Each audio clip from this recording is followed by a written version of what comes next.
राधे राधे। प्यारे दोस्तों, धार्मिक कथाएं चैनल में आपका हार्दिक स्वागत है। आज मैं अपनी वीडियो में बृहस्पतिवार व्रत कथा सुनाने जा रही हूँ। इस दिन केले का पूजन करना चाहिए। कथा और पूजन के समय मन, कर्म और वचन से शुद्ध होकर मनोकामना पूर्ति के लिए बृहस्पति देव से प्रार्थना करनी चाहिए। मेरी इच्छाओं को बृहस्पति देव अवश्य पूर्ण करेंगे, ऐसा मन में दृढ़ विश्वास रखना चाहिए। दिन में एक ही समय भोजन करना चाहिए। भोजन पीले चने की दाल आदि का करें। नमक ना खाएं। पीले वस्त्र पहनें। फलों का प्रयोग करें। पीले चंदन से पूजन करें। पूजन के बाद प्रेम पूर्वक गुरु महाराज की कथा सुननी चाहिए। इस व्रत को करने से मन की इच्छाएं पूर्ण होती है और बृहस्पति महाराज प्रसन्न होते हैं। धन, विद्या, पुत्र तथा मनोवांछित फल की प्राप्ति होती है। परिवार में सुख तथा शांति रहती है। इसलिए जय व्रत और कथा सर्वश्रेष्ठ और फलदायक है। प्यारे दोस्तों, यदि आपने मेरा चैनल धार्मिक कथाएं लाइक और सब्सक्राइब नहीं किया तो ज़रूर करें। बेल आइकन दबाना ना भूलें ताकि आने वाली सभी वीडियोज की जानकारी आपको सबसे पहले हो सके। वीडियो को पूरी सुनने के बाद कमेंट बॉक्स में जय बृहस्पति देव लिखना ना भूलें। बृहस्पतिवार की कथा। प्राचीन समय की बात है कि भारत में एक राजा राज्य करता था। वह बड़ा प्रतापी तथा दानी था। वह नित्य प्रति मंदिर में भगवत दर्शन करने जाता था। वह ब्राह्मण और गुरु की सेवा किया करता था। उसके द्वार में कोई भी जाचक निराश नहीं लौटता था। वह प्रत्येक गुरुवार को व्रत रखता एवं पूजन करता था।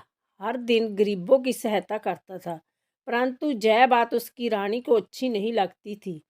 वह ना तो व्रत करती और ना ही किसी को एक पैसा भी दान में देती थी।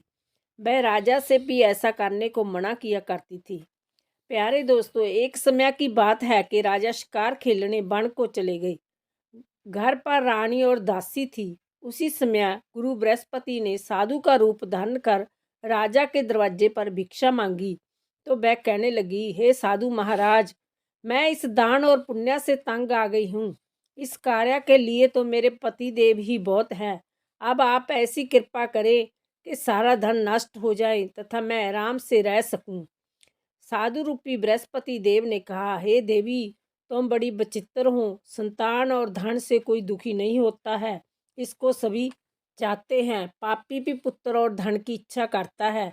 अगर तुम्हारे पास धन अधिक है तो भूखे मनुष्यों को भोजन कराओ, प्याऊ लगवाओ, ब्राह्मणों को दान दो, धर्मशालाएं बनाओ, कुआं, तालाब, बावड़ी, बाग बगीचे आदि का निर्माण कराओ तथा निर्धनों की कुंवारी कन्याओं का विवाह कराओ, साथ ही यज्ञ आदि करो। इस प्रकार के कर्मों से आपके कुल का और आपका नाम परलोक में सार्थक होगा।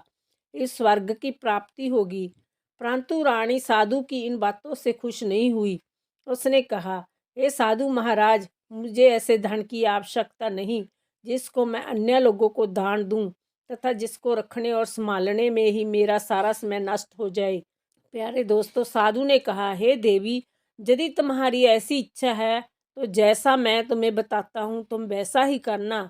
बृहस्पतिवार के दिन घर को गोबर से लीपना, अपने केसों को पीली मिट्टी से धोना, केसों को धोते समय स्नान करना, राजा से कहना वह हजामत करवाए, भोजन में मांस मंद्रा खाना, कपड़ा धोबी के जहाँ धुलने डालना।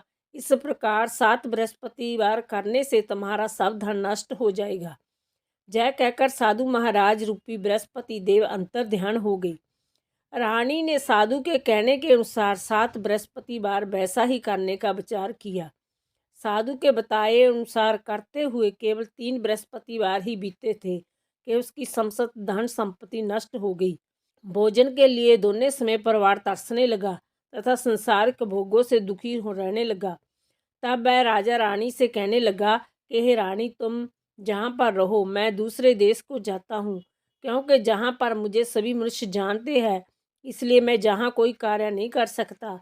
देश चोरी परदेश भीख बराबर है। ऐसा कहकर राजा परदेश चला गया। वहाँ जंगल से लकड़ी काट कर लाता और शहर में बेचता। इस तरह जीवन व्यतीत करने लगा। इधर राजा के बिना रानी और दासियां दुखी रहने लगी। किसी दिन भोजन मिलता और किसी दिन जल पीकर ही रह जाती। एक समय रानी और दासियों को 7 दिन बिना भोजन के व्यतीत हो गए। तो रानी ने अपनी दासी से कहा, हे दासी, जहाँ पास ही के नगर में मेरी बहन रहती है, वह बड़ी धनवान है। तू उसके पास जा और वहाँ से 5 सिर भेजर मांग कर ले आ, जिससे कुछ समय के लिए गुजर हो जाएगी। दासी रानी की बहन के पास गई। रानी की बहन उस समय पूजा कर रही थी। बृहस्पतिवार का दिन था। दासी ने रानी की बहन से कहा, हे रानी, मुझे अपनी बहन ने भेजा है, मुझे 5 सेर भेजर दे दो। दासी ने जय बात अनेक बार कही, परंतु रानी की बहन ने कोई उत्तर नहीं दिया, क्योंकि वह उस समय बृहस्पतिवार की कथा सुन रही थी। जब दासी को रानी की बहन से कोई उत्तर नहीं मिला तो वह बहुत दुखी हुई। उसे क्रोध भी आया। वह लौटकर रानी से बोली, हे रानी, आपकी बहन बहुत ही धनी स्त्री है, वह छोटे लोगों से बात भी नहीं करती। मैंने उससे कहा तो उसने कोई उत्तर नहीं दिया। मैं वापस चली आई। रानी बोली, हे दासी, इसमें उसका कोई दोष नहीं। जब बुरे दिन आते हैं तब कोई सहारा नहीं देता। अच्छे बुरे का पता विपत्ति में ही लगता है। जो ईश्वर की इच्छा होगी वही होगा, जैसा हमारे भाग्य का दोष है। उधर रानी की बहन ने सोचा कि मेरी बहन की दासी आई थी, परंतु मैं उससे नहीं बोली, इससे वह दुखी होगी। कथा सुन और विष्णु भगवान का पूजन समाप्त कर वह अपनी बहन के घर आई और कहने लगी, हे बहन, मैं बृहस्पतिवार का व्रत कर रही थी। तुम्हारी दासी गई, परंतु जब तक कथा होती है तब तक ना उठते हैं और ना बोलते हैं, इसलिए मैं नहीं बोली। कहो दासी क्यों गई थी? रानी बोली, बहन, हमारे घर अनाज नहीं था, वैसे तुमसे कोई बात छिपी नहीं है, इस कारण मैंने दासी को तुम्हारे 5 सेर भेजर लेने के लिए भेजा था। रानी की बहन बोली, बहन देखो, बृहस्पतिवार भगवान सबकी मनोकामना पूर्ण करते हैं। देखो, शायद तुम्हारे घर में अनाज रखा हो। यह दे सुनकर दासी घर के अंदर गई तो वहाँ उसे एक बड़ा भेजर का भरा मिल गया। उसे बड़ी हैरानी हुई, क्योंकि उसने एक एक बर्तन देख लिया था। उसने बाहर आकर रानी को बताया। दासी अपनी रानी से कहने लगी, हे रानी, देखो, वैसे हमको जब तक अन्न नहीं मिलता तो हम रोज ही व्रत करते हैं। अगर उनसे व्रत की विधि और कथा पूछ ली जाए, उसे हम भी करेंगे। दासी के कहने पर रानी ने अपनी बहन से बृहस्पतिवार व्रत के बारे में पूछा। उसकी बहन ने बताया, बृहस्पतिवार के व्रत में चने की दाल और मुनक्का से विष्णु भगवान का केले की जड़ से पूजन करे तथा दीप जलावे, पीला भोजन करे तथा कथा सुने। इस प्रकार करने से गुरु भगवान प्रसन्न होते हैं, अन्न पुत्र धन देते हैं, मनोकामना पूर्ण करते हैं। व्रत और पूजन की विधि बताकर रानी की बहन अपने घर लौट गई। रानी और दासी दोनों ने निश्चय किया कि बृहस्पति देव भगवान का पूजन जरूर करेंगे। 7 रोज बाद जब बृहस्पतिवार आया तो उन्होंने व्रत रखा। गुड़साल में जाकर चना और गुड़ बीन आई तथा उसकी दाल से केले की जड़ तथा विष्णु भगवान का पूजन किया। अब भोजन पीला कहाँ से आए? दोनों बड़ी दुखी हुई, परंतु उन्होंने व्रत किया था, इस कारण बृहस्पति देव भगवान प्रसन्न थे। एक साधारण व्यक्ति के रूप में वह 2 थालों में सुंदर पीला भोजन लेकर आए और दासी को देकर बोले, हे दासी, जय भोजन तुम्हारे और रानी के लिए है, तुम दोनों करना। दासी भोजन पाकर बड़ी प्रसन्न हुई और रानी से बोली, रानी जी, भोजन कर लो। रानी को भोजन आने के बारे में कुछ पता नहीं था, इसलिए वह दासी से बोली, जा तू ही भोजन कर, क्योंकि तू हमारी व्यर्थ में हंसी उड़ाती है। दासी बोली, एक व्यक्ति भोजन दे गया है। रानी कहने लगी, वह भोजन तेरे ही लिए दे गया है, तू ही भोजन कर। दासी ने कहा, वह व्यक्ति हम दोनों के लिए 2 थाली में भोजन दे गया है, इसलिए मैं और आप दोनों ही साथ साथ भोजन करेंगी। दोनों ने गुरु भगवान को नमस्कार कर भोजन आरंभ किया। उसके बाद से वह प्रत्येक बृहस्पतिवार को गुरु भगवान का व्रत और पूजन करने लगी। बृहस्पतिवार भगवान की कृपा से उनके पास धन हो गया, परंतु रानी फिर पहले की तरह आलस्य करने लगी। तब दासी बोली, देखो रानी, तुम पहले भी इस प्रकार आलस्य करती थी, तुम्हारे धन के रखने से कष्ट होता था, इस कारण सभी धन नष्ट हो गया था। अब गुरु भगवान की कृपा से धन मिला है तो फिर तुम्हें आलस्य होता है। बड़ी मुसीबतों के बाद हमने जय धन पाया है, इसलिए हमें दान पुण्य करना चाहिए तथा भूखे मनुष्यों को भोजन कराओ, प्याऊ लगवाओ, ब्राह्मणों को दान दो, कुआं, तालाब, बावड़ी आदि का निर्माण कराओ, मंदिर पाठशाला बनवाकर दान दो, कुंवारी कन्याओं का विवाह कराओ, धन को शुभ कार्य में खर्च करो, जिससे तुम्हारे कुल का यश बढ़े तथा स्वर्ग प्राप्त हो, फिर प्रसन्न हो। दासी की बात मानकर रानी ने इसी प्रकार के कर्म करने आरंभ किए। उसका काफी यश फैलने लगा। एक दिन रानी और दासी आपस में विचार करने लगी कि ना जाने राजा किस दशा में होंगे, उनके कोई खोज खबर नहीं है।